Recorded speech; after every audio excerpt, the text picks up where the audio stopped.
कभी सोचा है एक ऐसा भविष्य कैसा होगा जहां हम मतलब पूरी इंसानियत अपनी आज की सारी हदों को पार कर चुकी हो। सोचिए, एक ऐसी सुबह जहां टेक्नोलॉजी और हमारी अपनी चेतना एक होकर एक बिल्कुल नई दुनिया बना रही हैं। चलिए आज इसी संभावना की तह तक चलते हैं। देखिए, हमारे इस सफर का मकसद सिर्फ तरक्की करना नहीं है, बल्कि संपूर्णता को पाना है। और इसकी प्रेरणा हमें उस प्राचीन दृष्टि से मिलती है जो सत्य, शिव और सौंदर्य को ही सबसे बड़ा लक्ष्य मानती है। मतलब एक ऐसा भविष्य जो सिर्फ काबिल ही ना हो, बल्कि खूबसूरत और सबका भला करने वाला भी हो। लेकिन उस भविष्य तक पहुंचने से पहले हमें आज की सच्चाई को भी तो देखना होगा।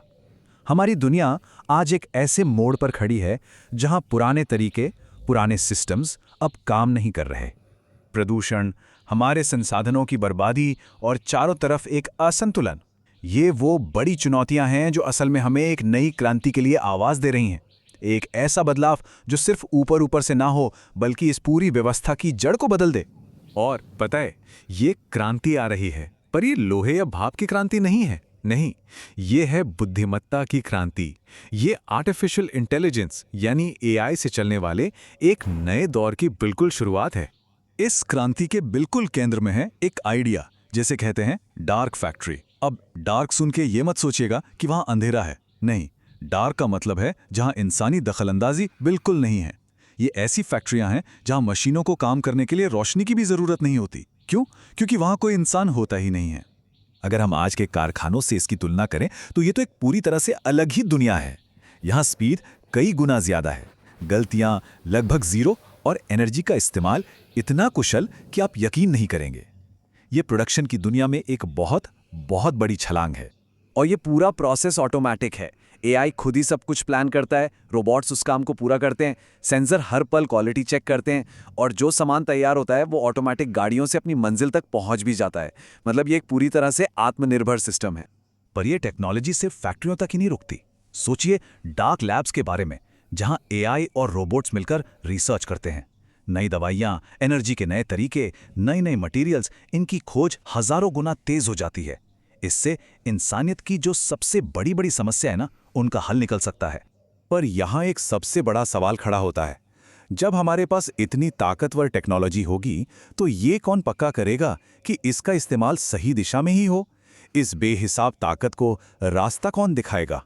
इस सवाल का जवाब हमें टेक्नोलॉजी में नहीं मिलता, बल्कि हजारों साल पुराने ज्ञान में मिलता है। भारत का जो वैदिक दर्शन है वो हमें वो नैतिक दिशा दे सकता है जिसकी इस नए दौर में हमें सबसे ज्यादा जरूरत पड़ने वाली है। इस दर्शन का मूल मंत्र क्या है? वसुधैव कुटुंबकम, मतलब ये पूरी दुनिया एक परिवार है।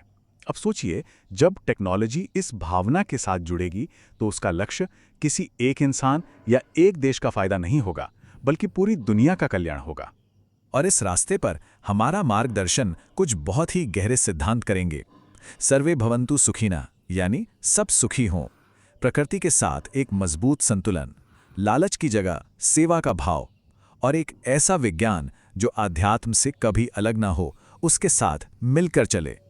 जब टेक्नोलॉजी की ताकत और ज्ञान की ये दिशा आपस में मिल जाएगी, बस तभी इंसानियत के विकास का एक नया अध्याय शुरू होगा, और इसके जो नतीजे होंगे वो बहुत दूर तक जाएंगे। इसका सबसे पहला और सबसे बड़ा फायदा किसे मिलेगा? हमारी धरती को। ये नए सिस्टम इतने कमाल के होंगे कि इनसे होने वाला प्रदूषण लगभग जीरो हो जाएगा। ये हमारी पृथ्वी को फिर से स्वस्थ होने का एक मौका देगा। और हम इंसानों का क्या होगा?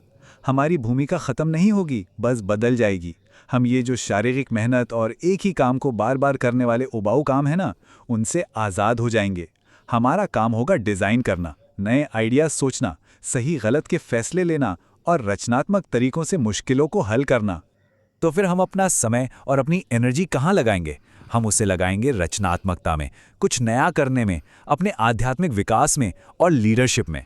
मतलब हम वो काम करेंगे जो मशीनें कभी नहीं कर सकती, और शायद तभी हम अपनी असली क्षमता को पहचान पाएंगे।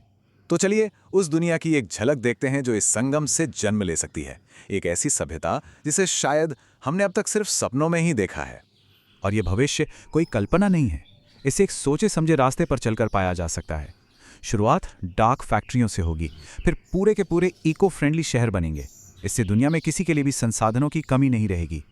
जब पेट भरा होगा तो इंसान का जीवन को देखने का नजरिया बदलेगा और फिर आखिर में पूरी दुनिया में शांति और एकता आएगी।